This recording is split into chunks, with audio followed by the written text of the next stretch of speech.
यस्य प्रहिणोति तस्मै तं देवमात्मबुद्धिप्रकाशं मुमुक्षुर्वै शरणमहं प्रपद्ये। ॐ शान्ति शान्ति शान्तिः। शङ्करं शङ्कराचार्यं केशवं सूत्रभाष्य कृतौ वन्दे भगवन्तौ ईश्वरो गुरुरात्मेति मूर्तिभेदविभागिने व्योमवद्व्याप्तदेहाय दक्षिणामूर्तये नमः। ॐ शान्ति शान्ति शान्तिः।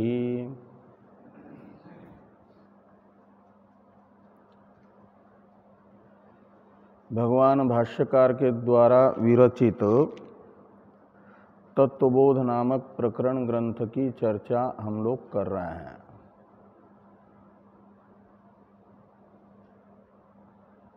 वेदांत उपदेश के प्रकार को बताने के पश्चात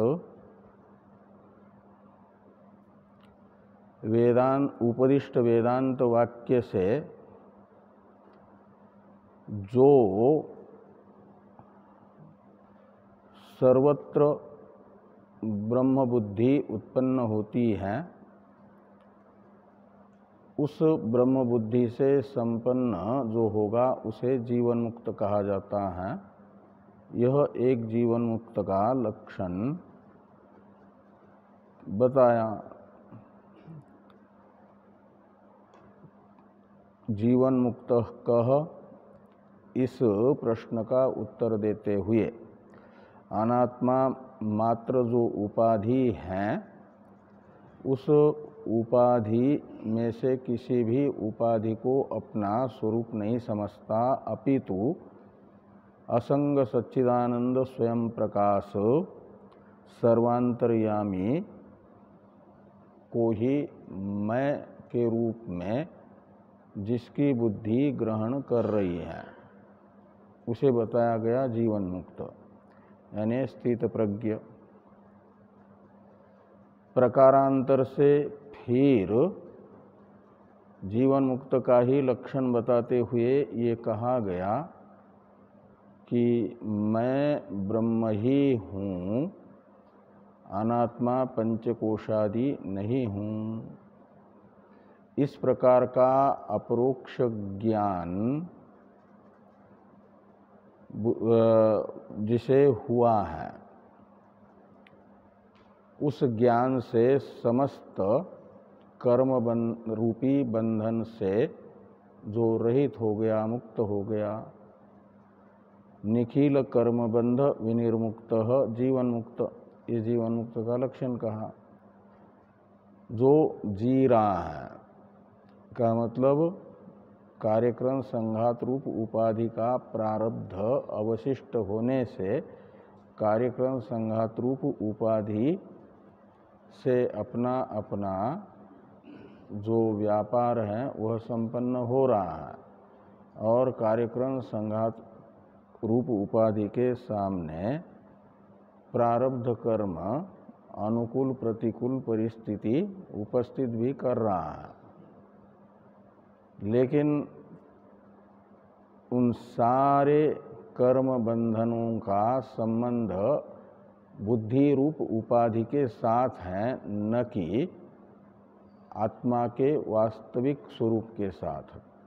आत्मा का वास्तविक स्वरूप तो असंग है, उसका किसी के साथ भी कोई संसर्ग नहीं है।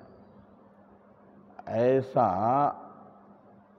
असंग आत्मा मैं हूँ यह अनुभव करने वाला समस्त कर्म रूपी बंधनों से रहित ही रहेगा, वो जीवन मुक्त है।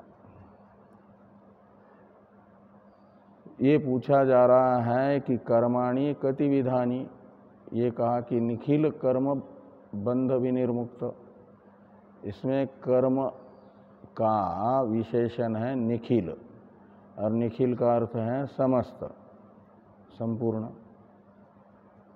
तो संपूर्ण कर्म, तो कर्म के कितने प्रकार हैं जिन का ग्रहण निखिल शब्द से किया जाएगा, वह कर्म के प्रकार कितने हैं? इस प्रश्न का उत्तर देते हुए भाष्कर भगवान ने ये बताया था कि आगामी संचित प्रारब्ध भेदेन त्रिविधानी संति, यानी कर्माणि त्रिविधानी संति।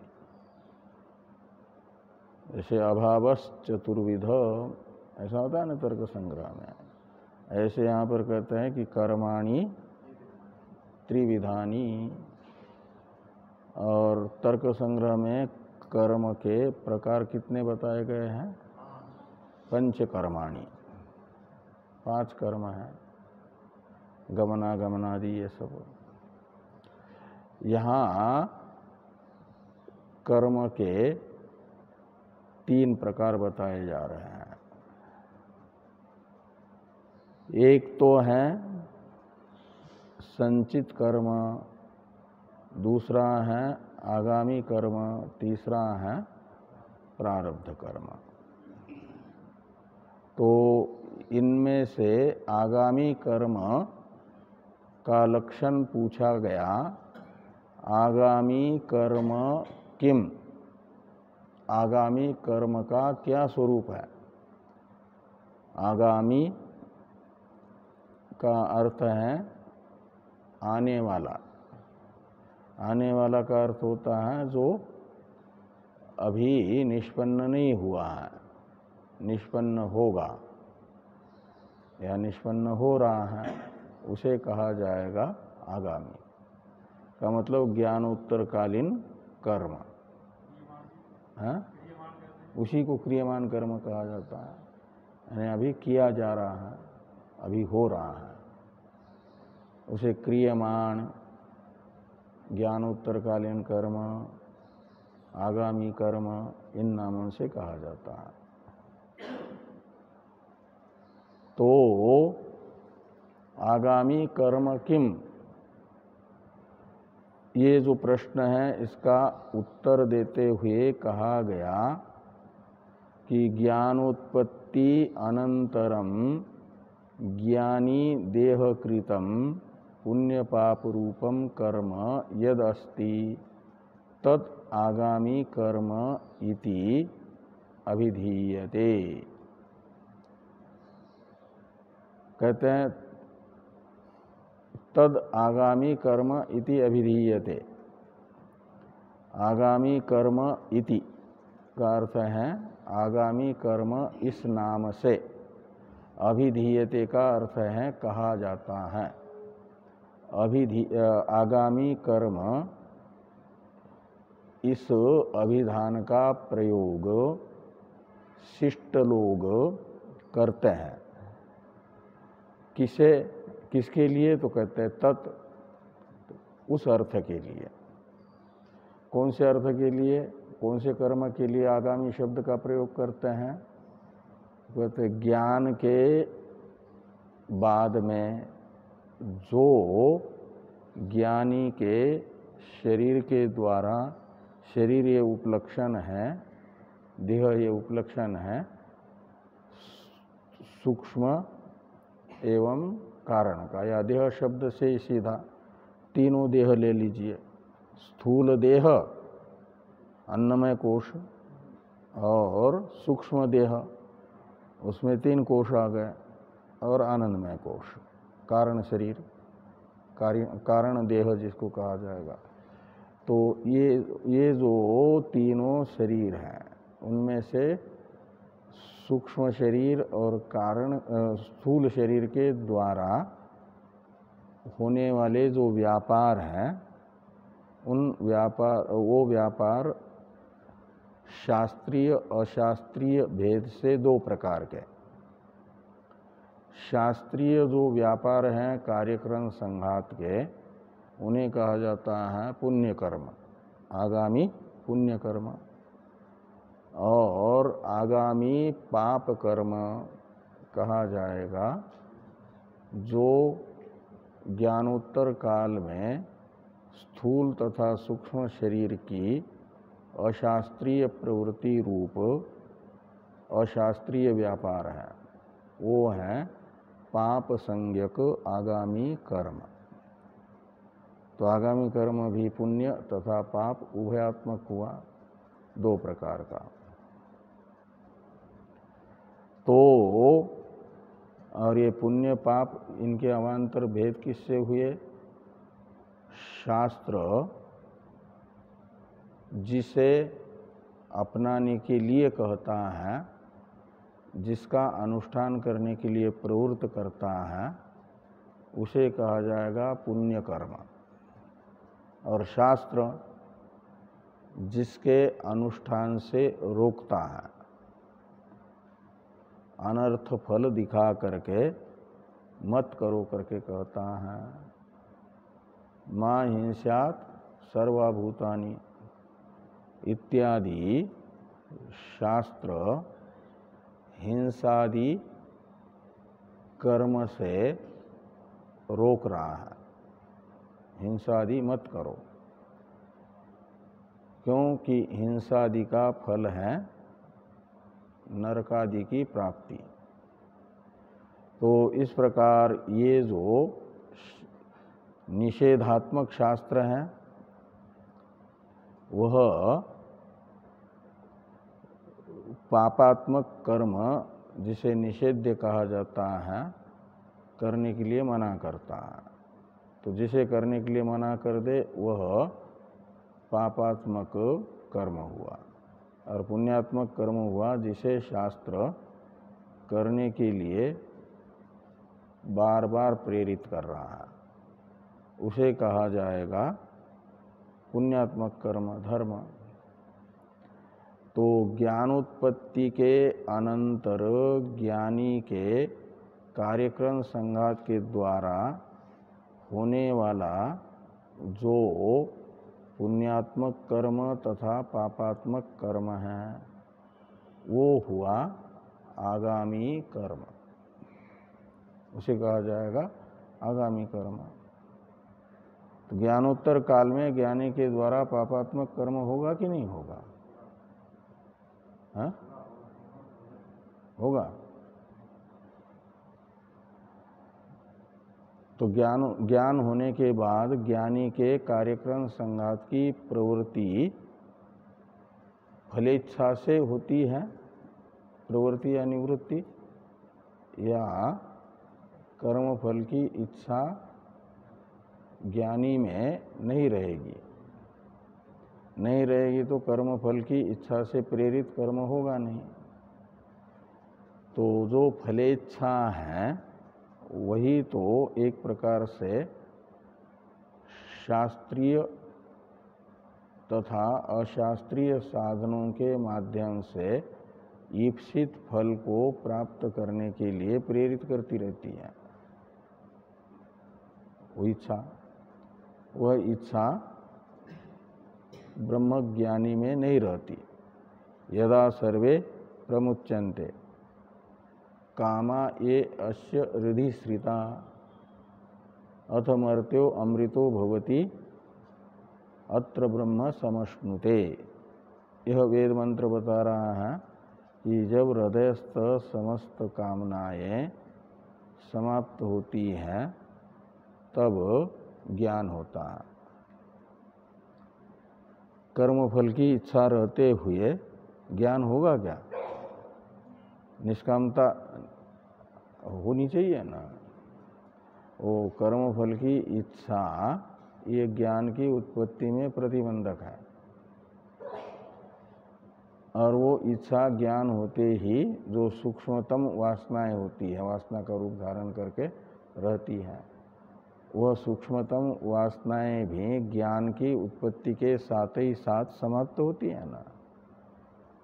गीता में भगवान ने इन्हीं सूक्ष्मतम वासनाओं को यानी कामना के सूक्ष्मतम स्वरूप को रस शब्द से कहा है।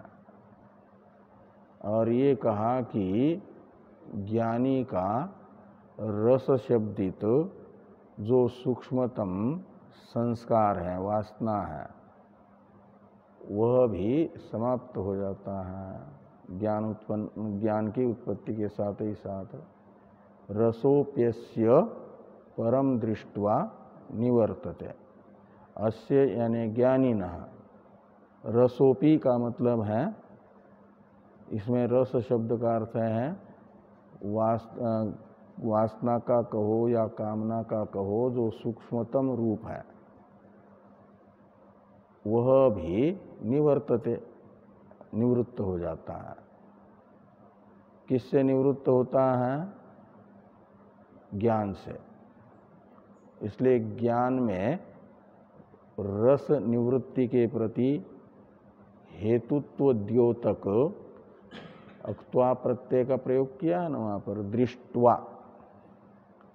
दृष्ट्वा में जो क्त्वा प्रत्यय है दृश्य धातु से, वह दृश्य धातु का जो अर्थ है दर्शन, उसमें हेतुत्व बताता है। दर्शन हेतु है।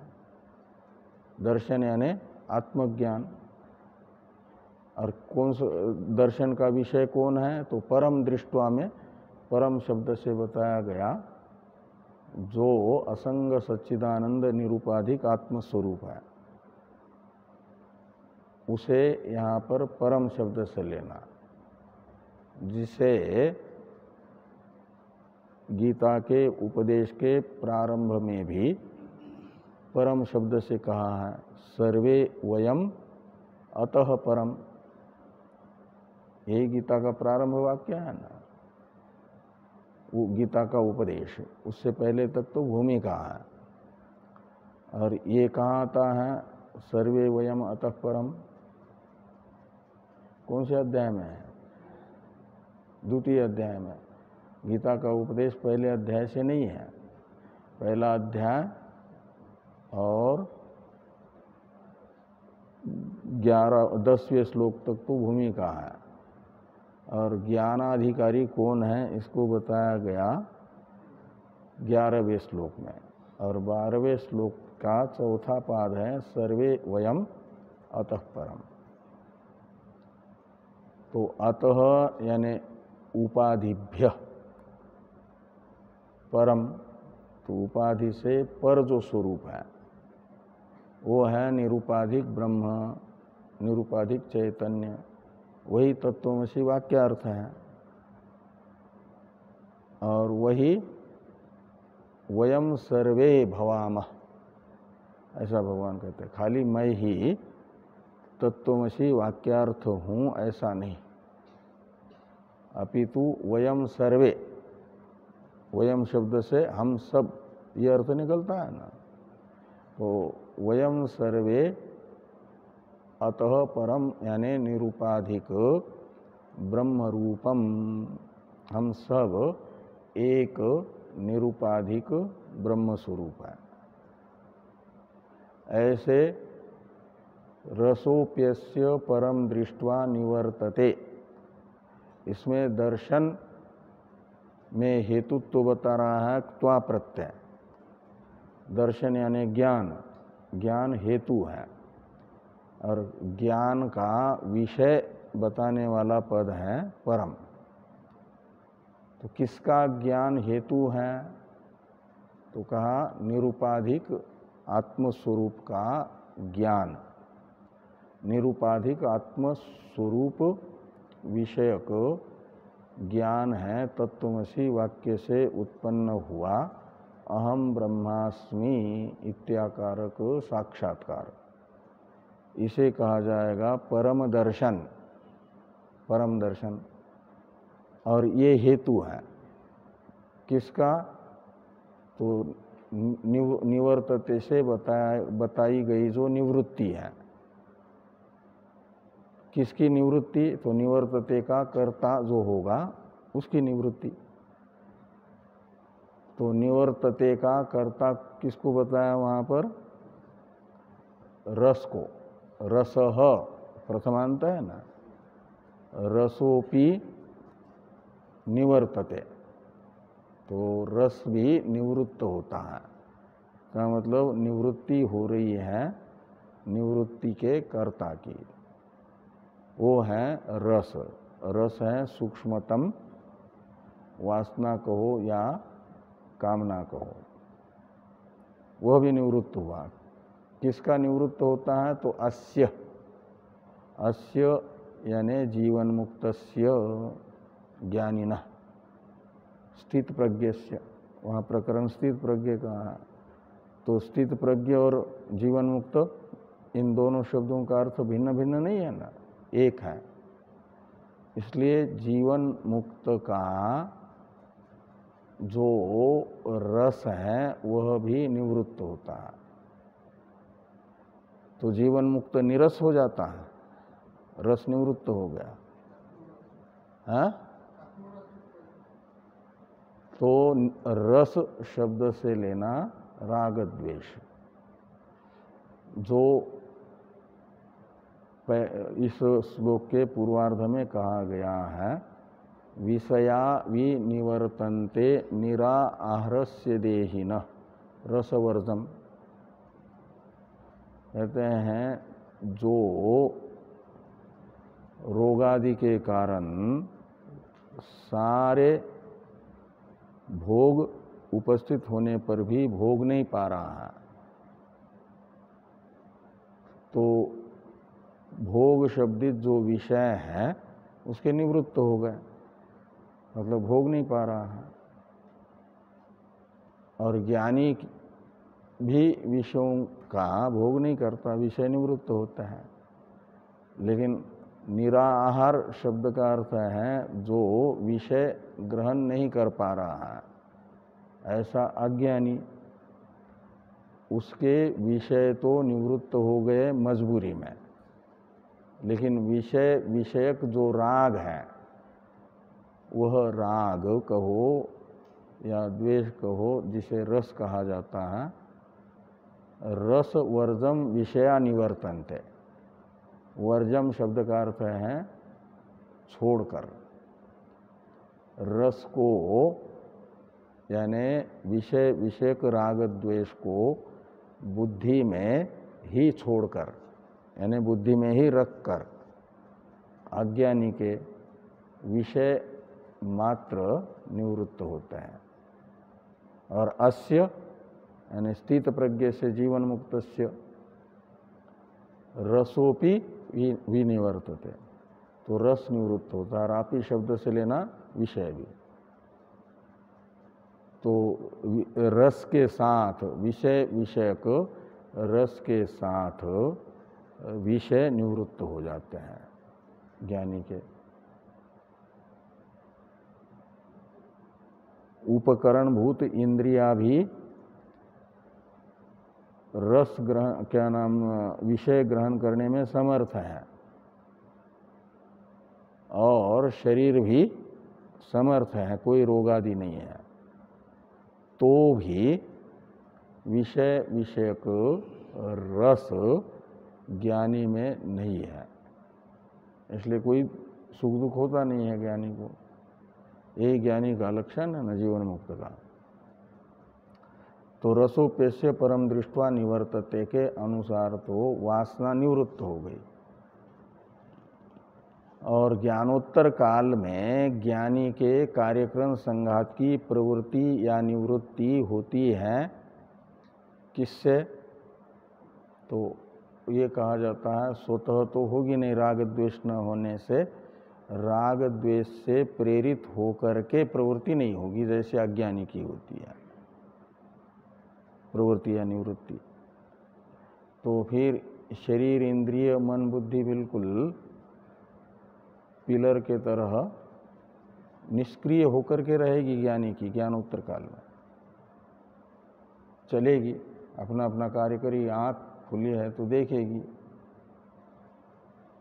वाग इंद्रिय बोलने में समर्थ है, बोलेगी, हाथ लेन देन का कार्य करेगा, पैरों से गमनागमन होता रहेगा, लेकिन वह हो रहा है बिना प्रेरक के। जैसे अज्ञानी का प्रेरक होता है वासना, संस्कार,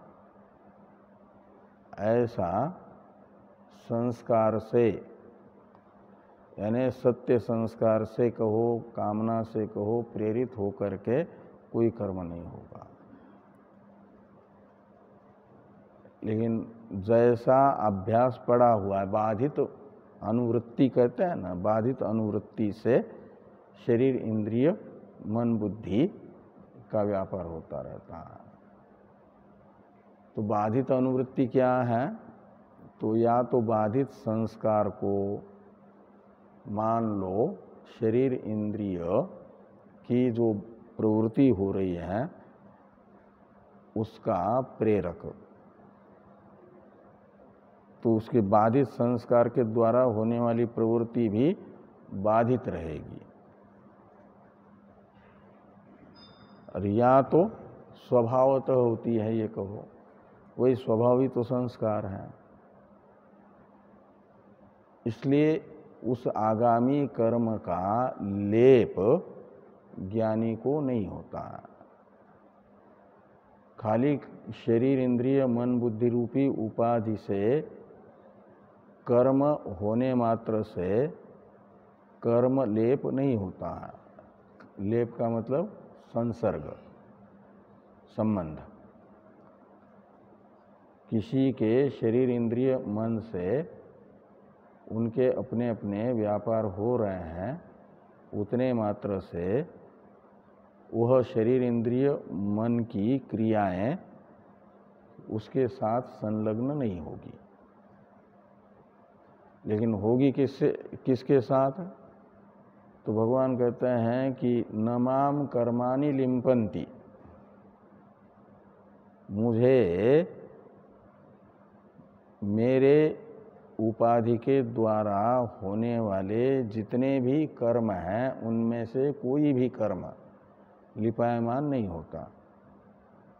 किसी कर्म का लेप यानी संसर्ग मेरे स्वरूप के साथ नहीं बनता। ऐसा क्यों? तो कर्म भगवान के उपाधि से तो भगवान के कर्म हो रहे हैं, लेकिन भगवान के स्वरूप से जुड़ नहीं रहे हैं, और जीव के द्वारा, जीव की उपाधि से ही तो किए जा रहे हैं, और वो जीव की उपाधि के द्वारा होने वाले कर्म जीव के साथ संश्लिष्ट हो रहे हैं। संश्लिष्ट होने का अर्थ है अपना फलोपभोग कराने के लिए जन्म के हेतु बन रहे हैं, जन्म मरण के हेतु बन रहे हैं। तो जिसके कर्म उपाधि के द्वारा हुए जन्म मरण के हेतु बने, माना जाता है वह कर्म से लिपायमान हो रहा है। भगवान कहते हैं मेरे उपाधि, किसी भी अवतार में जो भी मेरी उपाधि के द्वारा कर्म हो रहे हैं वे मेरे जन्मांतर के आरंभक नहीं बनते। कर्म फलोपभोग करने के लिए मुझे कोई जन्म नहीं लेना पड़ता।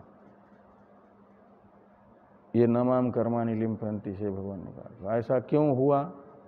कहते इसलिए कि कर्म करते समय तथा कर्म से पहले न मे कर्म फले स्पृहा। कर्म फले ये सप्तमी है विषय अर्थ में। कर्म फल विषयनी स्पृहा, स्पृहा यानी इच्छा मेरे में नहीं है, इसलिए मेरे से कर्म लिपायमान नहीं होते। इसका अर्थ हुआ कर्म फल की इच्छा पूर्वक किया गया जो कर्म वह लिपायमान होता है कर्म फल की इच्छा से कर्म करने वाले व्यक्ति को। ये कर्म मैं इस फल के लिए कर रहा हूँ, इसका फलोपभोग करूँगा, इस कर्म के फल का उपभोग करूँगा। ये इच्छा कर्म करने से पहले अंतःकरण में है, फल की इच्छा, और उस इच्छा से प्रेरित होकर के कर्म करेगा तो वह कर्म फिर जिस फल की इच्छा है उस फल का उपभोग करने के लिए उपयोगी जो जन्म है, कार्यक्रम संगात है, उसकी उपलब्धि कराएगा। यही तो जन्म मरण रूप संसार है। तो कर्मलेप का प्रयोजक है कर्म फल की इच्छा पूर्वक किया जाने वाला कर्म।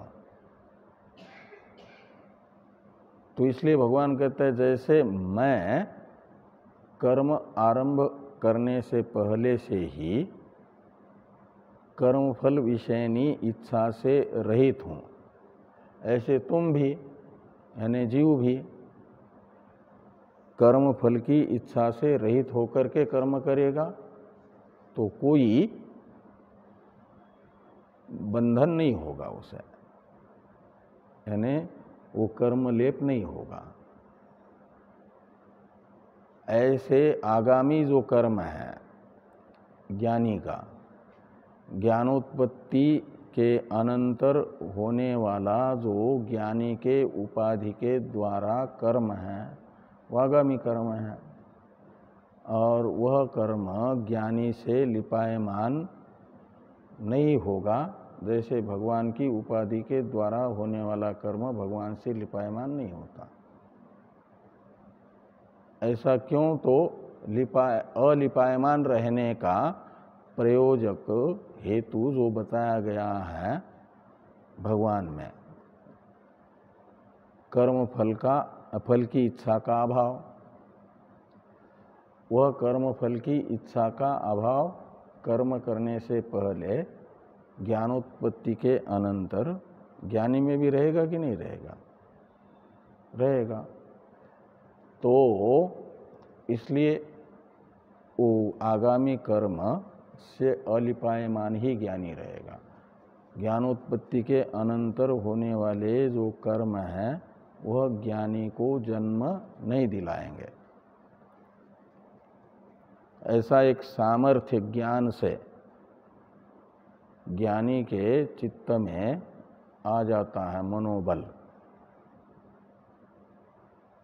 और वो किससे मिलता है? ज्ञान से मनोबल प्राप्त होता है, एक सामर्थ्य आता है। और वो सामर्थ्य करता क्या है कि एक बार अनात्मा मात्र को बाधित ज्ञान ने कर दिया तो हमेशा हमेशा के लिए वो ज्ञान तो एक वृत्ति है ना, वो हमेशा नहीं रहेगी। तत्वमसि वाक्य से अहम ब्रह्मास्मि यह वृत्ति उत्पन्न हुई है तो चली भी जाएगी, नष्ट होगी। लेकिन जाने से पहले जिसके चित्त में यह अहम ब्रह्मास्मि साक्षात्कार हुआ था वृत्त्यात्मक, वह साक्षात्कार सामर्थ्य दे करके जाता है। और क्या सामर्थ्य होता है?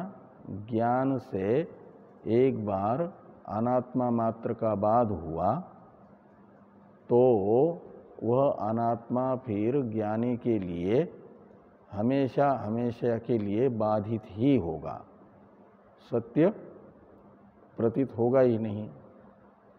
ये ज्ञानी के अंदर सामर्थ्य आता है ज्ञान से। इसलिए केनोपनिषद मंत्र ने बताया है कि विद्यया विन्दते वीर्यम अमृतम। तो अमृतम ये वीर्यम का विशेषण है। तो विद्यया अमृतम वीर्यम विन्दते, तो विद्या से यानी अहम ब्रह्मास्मि साक्षात्कार से ज्ञानी को अमृत वीर्य की प्राप्ति होती है। अमृत का अर्थ है अविनाशी, अविनाशी का अर्थ है हमेशा रहने वाला, जब तक जीवन है तब तक रहने वाला।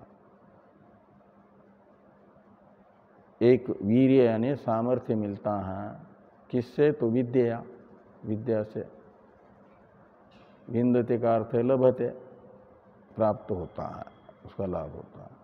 वो फिर हमेशा के लिए बाधित ही, कार्यक्रम संघात स्वयं बाधित है, तो कार्यक्रम संघात की जो क्रियाएं हैं वह भी बाधित ही रहेगी।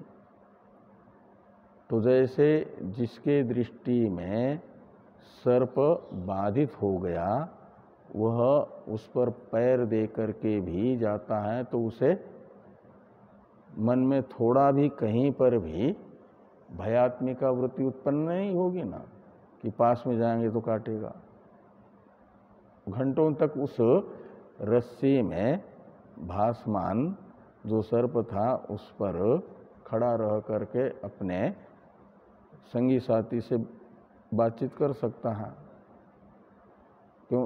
उसके मन में भयात्मक वृत्ति होगी ही नहीं, क्योंकि वो बाधित हो गया सर्प। ऐसे हमेशा हमेशा के लिए बाधित ही कार्यक्रम संघात होने से कार्यक्रम संघात की क्रियाओं से भी वह रहेगा असंग ही, निर्लिप्त ही। वह आगामी कर्म है ज्ञानोत्पत्ति के बाद ज्ञानी के कार्यक्रम संघात के द्वारा होने वाला पुण्य तथा पाप रूप कर्म जो है उसे आगामी कर्म कहा गया। उसका ज्ञानी के साथ कोई लेप नहीं होता, लेकिन इनका स्वभाव है शरीर इंद्रिय मन का अपना अपना व्यापार करना। जैसे पलकों का गिरना उन्मेष निमेष स्वभाव है ना, प्राणों का प्राणन अपान रूप व्यापार स्वभाव है, और जो स्वभाव होता है उसे संपन्न करने में कोई अलग से प्रयत्न करने की जरूरत होती नहीं है, यहाँ तक कि ज्ञात भी नहीं होता है। कभी आपको ये लगता है क्या दिन में कितने बार उन्मेष निमेष करते हो? पलकें गिरती हैं, उठती हैं, मैं उन्मेष निमेष कर रहा हूँ, ऐसा स्मरण भी नहीं रहता, लेकिन वो होता रहता है। इतना सहज स्वभाव कितने जन्मों का शरीर इंद्रिय मन का है, वो होता रहेगा।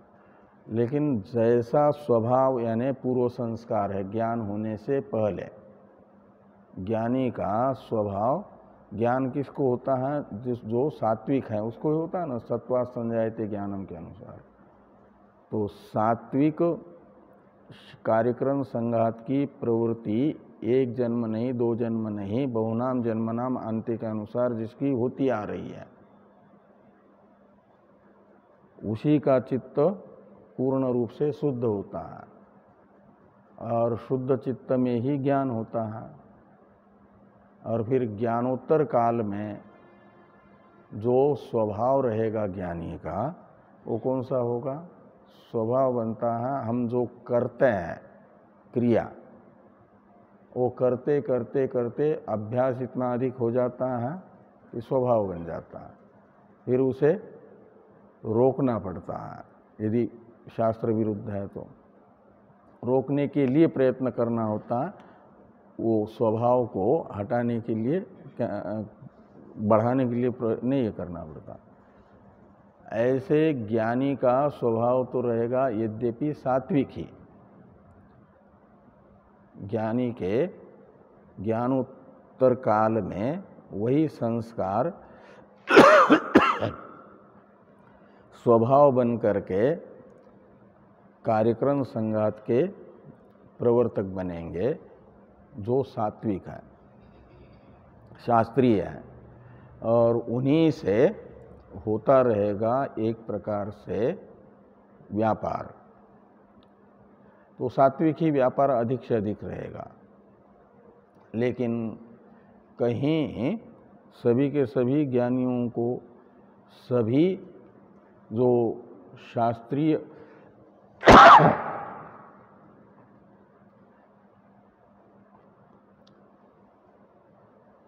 साधन है वो स्वभाव बन करके प्रकट नहीं होते हैं। कहीं क्रोधादि भी दुर्वासा, ये ज्ञानी होने पर भी उनके अंदर एक क्रोध का स्वभाव था ना, तो ज्ञानोत्तर काल में भी क्रोध आता था उनको। तो क्रोध कोई शास्त्रीय तो नहीं है ना, इसलिए माना जाएगा वो क्रोधवशात जो भी होता था वह अशास्त्रीय कर्म है, वो ज्ञानोत्तर काल में भी होगा। लेकिन जैसे शास्त्रीय कर्म का फलोपभोग नहीं होता आगामी, ऐसे आगामी क्रोधादि रूप जो अशास्त्रीय संस्कार से होने वाले व्यापार हैं, उन व्यापारों का भी फल ज्ञानी को प्राप्त नहीं होगा। आगे ये व्यवस्था बताई जाएगी। फिर ज्ञानी के आगामी कर्म का फिर क्या होगा, ज्ञानोत्पत्ति के अनंतर होने वाले कर्मों का। तो कहते हैं उनमें से जो पुण्यात्मक कर्म है वह ज्ञानी की जो प्रशंसा करते हैं उन्हें प्राप्त होगा, और ज्ञानी की निंदा करने वालों को जो ज्ञानी के ज्ञानोत्तर कालीन पापात्मक कर्म है उनका फल मिलेगा। उन पापात्मक कर्मों का संसर्ग होगा निंदक के साथ, ज्ञानी की निंदा करने वाले के साथ। और ज्ञानी तो अपना असंग है, जैसा का तैसा है। तो ये आगामी कर्म किम, तो ज्ञानोत्पत्ति अनंतरम ज्ञानी देह कृतम पुण्य पाप रूपम कर्म यद अस्ति तत् आगामी कर्म इति उच्यते। ज्ञानोत्पत्ति के अनंतर उपाधि के द्वारा ज्ञानी के होने वाले शुभाशुभ कर्म को आगामी कर्म कहा गया। संचित कर्म किसको कहेंगे, तो कहते हैं संचितम कर्म किम। तो संचित कर्म का क्या लक्षण है, तो वो बताते हैं अनंत कोटि जन्मनाम बीजभूतम सत यत कर्म जातम पूर्वोपार्जितम तिष्ठति तत् संचितम ज्ञेयम। कहते तत्कर्म संचितम ज्ञेयम। तो उस कर्म को तीन प्रकार के कर्मों में से संचित कर्म कहा जाएगा, जो पहले किया हुआ है। पूर्वार्जितम ज्ञानी क्या नाम ये आया ना कि पूर्वार्जितम कहाँ पर है, ये पूर्व उपार्जितम यत् तिष्ठति। उपार्जितम का अर्थ है अनुष्ठितम, उपार्जितम का अर्थ निकलेगा अनुष्ठित, अनुष्ठित का अर्थ है किया हुआ। तो पहले से किया हुआ ज्ञान, पहले असंख्य जन्म हुए हैं, उन असंख्य जन्मों में किए हुए जो कर्म हैं, और संचित कर्म इतने हैं कि उनका फल यदि भोगने के लिए जन्म लेने पड़े तो असंख्य जन्म लेने पड़ते हैं, अनेक जन्म। भविष्य में कोई अभी नहीं भी करेंगे कर्म, लेकिन संचित में इतने अधिक कर्म हैं और ज्ञान नहीं होगा और संचित बना रहेगा यदि, तो करोड़ों करोड़ों जन्म लेने पर उनका फलोपभोग किया जाता है। ऐसे कर्म करोड़ों जन्मों के हेतुभूत। इसलिए यहाँ पर लिखा अनंत कोटि जन्मनाम बीजभूतम, ये भी एक पूर्वोपार्जितम कर्म का विशेषण है। एक तो पहले किया हुआ और उसका फल क्या है, तो कहते हैं अनंत कोटि जन्म नाम बीजभूतम। अनंत कोटि का अर्थ है असंख्य जन्म भविष्य में होने वाले, और उन जन्मों का जो कारण है, बीजभूतम यानी कारणम, ऐसा जो कर्म है उसे संचित कर्म कहते हैं। जो पहले से किया हुआ है, अनेकों जन्मों का हेतु है, वह संचित कर्म है। अभी फलोपभोग नहीं हुआ है और ज्ञान नहीं होगा तो जन्म के बाद जन्म, जन्म के बाद जन्म देता जाएगा। उनका हेतु बना हुआ कर्म संचित कर्म है। इस प्रकार ये द्वितीय हो गया, आगामी कर्म प्रथम, फिर संचित कर्म। अब तीसरा बचा है प्रारब्ध कर्म।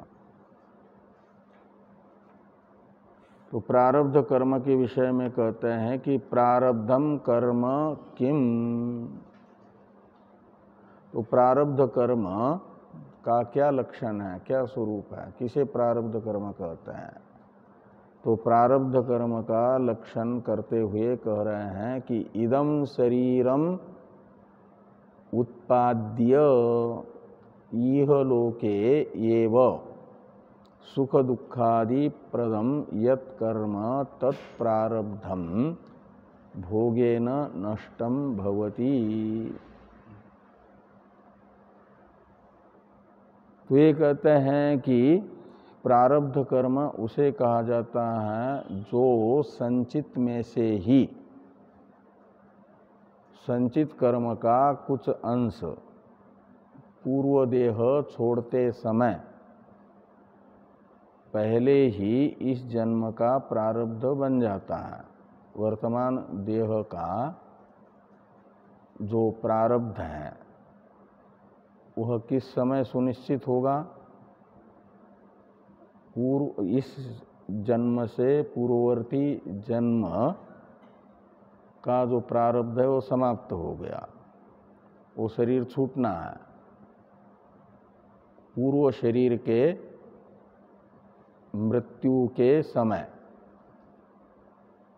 क्या होगा कि भगवान फिर उस जन्म में किए हुए कर्म और पहले के जन्मों के जितने कर्म हैं उन कर्मों की एक फिल्म, चित्र मरने वाले जीव को दिखा देते हैं पहले, और वो देखता है उस फिल्म को, पूरे संचित कर्म। ये हैं तुम्हारे कर्म, इनमें से जिनका फलोपभोग तुम करना चाहो उसको, उन कर्मों को चुन लो, निश्चित कर लो। इसीलिए पूरे कर्म पूर्व शरीर छोड़ने से पहले भगवान दिखा देते हैं। वो देखता है और देख करके इतने कर्म है सबको तो याद नहीं रख पाता ना। जैसे 3 घंटे का चलचित्र देख लेते हैं, कोई फिल्म देख लेते हैं, तो हर एक सीन को, दृश्य को याद रखते हैं क्या?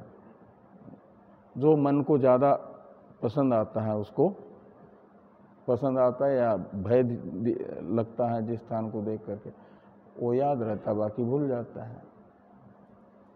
ऐसे सारे कर्म देखे, उनमें से जितनों को याद रखा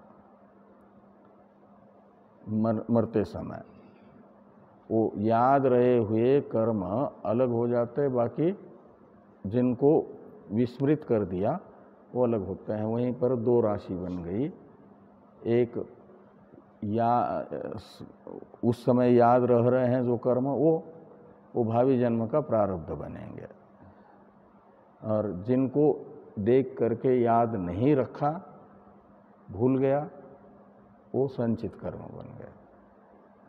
उनका फिर इस जन्म में कोई फलोपभोग नहीं होगा। पूर्व शरीर छोड़ते समय जितने कर्मों को याद रखा उतने कर्म वर्तमान शरीर का प्रारब्ध कर्म कहलाते हैं। उनमें से प्रारब्ध कर्म का कुछ अंश, वो जो 84 लाख प्रकार की योनि है यानी स्थूल शरीर है, उनमें से किसी एक शरीर विशेष का निष्पादन करने में निमित्त बन जाते हैं। कौन? वो प्रारब्ध कर्म में से ही कुछ कर्म, और बाकी जो है जीवन भर सुख दुख का अनुभव कराते हैं। तो प्रारब्ध कर, इसलिए यहाँ पर लिखा, तो इस प्रकार ये पूर्व शरीर ये निश्चित हो जाने के बाद, निर्धारण होने के बाद फिर पूर्व शरीर छूटता है और ये भावी शरीर, उसका पूरा जीवन उस समय एक प्रकार से शूटिंग के समय उसे दिखता है। पूर्व शरीर का छूटने का अर्थ है एक प्रकार से भावी जन्म रूपी फिल्म की शूटिंग की अवस्था है वो। तो शूटिंग करते समय जो कैमरामैन हैं, वहाँ डायरेक्टर हैं, तो एक्टिंग करने वाले हैं, वो सब के सब शूटिंग के समय की एक्टिंग देखते हैं कि नहीं? हम लोग जब रिलीज होगी तब देख सकते हैं फिल्म, लेकिन उस समय जितने वो बनाने वाले हैं वो सब तो दिखता ही है। क्या पूछना था?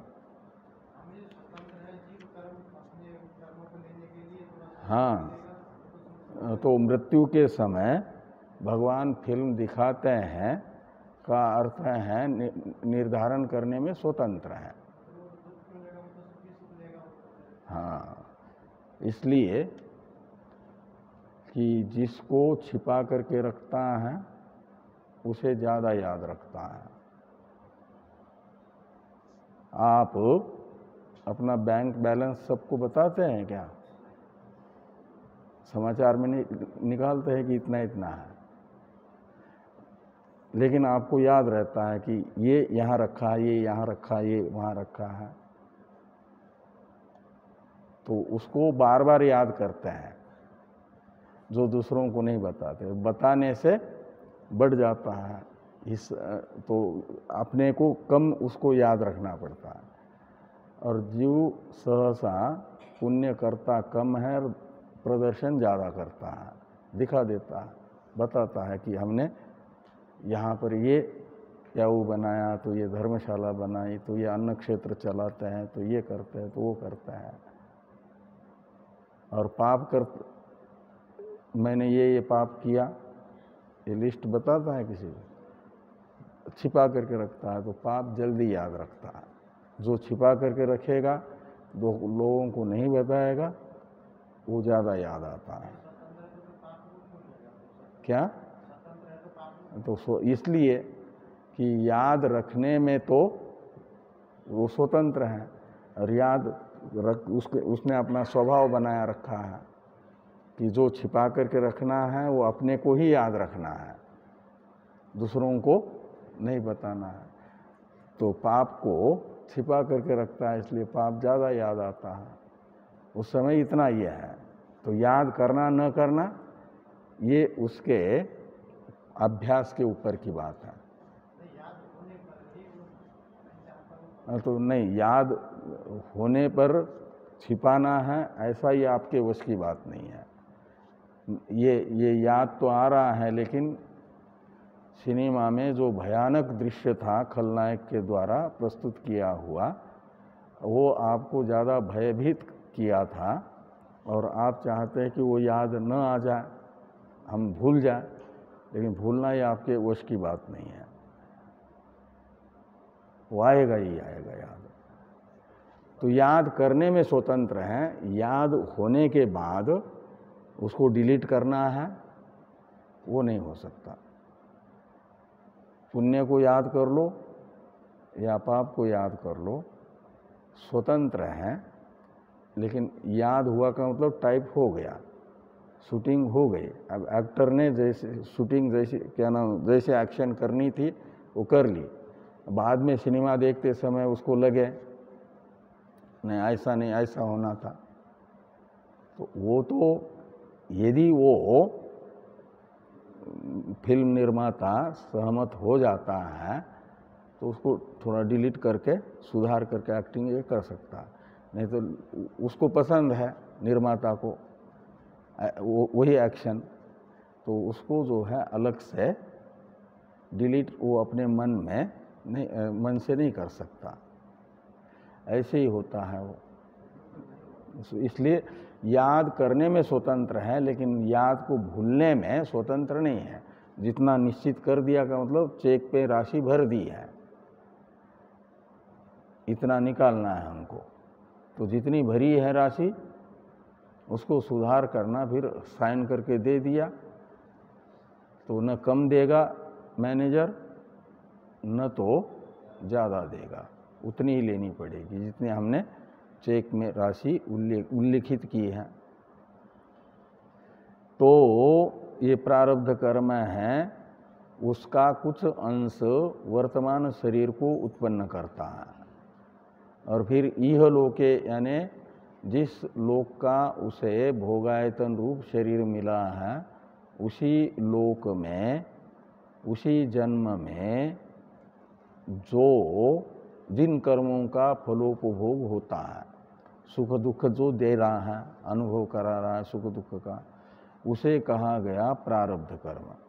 इसलिए कहते हैं कि इदम शरीरम उत्पाद्य इह लोके एव, यानी इसी जन्म में सुख दुखादि प्रदम यत कर्म, सुख दुखादि, इसमें आदि शब्द है ना, आदि से क्या लेंगे, सुख दुख आपको जिन माध्यमों से होने हैं वो माध्यम, सुख दुख का निमित्त साधन, और उन साधनों यानी सुख दुख तथा साधनादि प्रद यानी जो कर्म है उसे प्रारब्ध कर्म कहा जाएगा, और उसका भोगेन नष्टम भवति, प्रारब्ध का नाश किससे होगा, भोग से।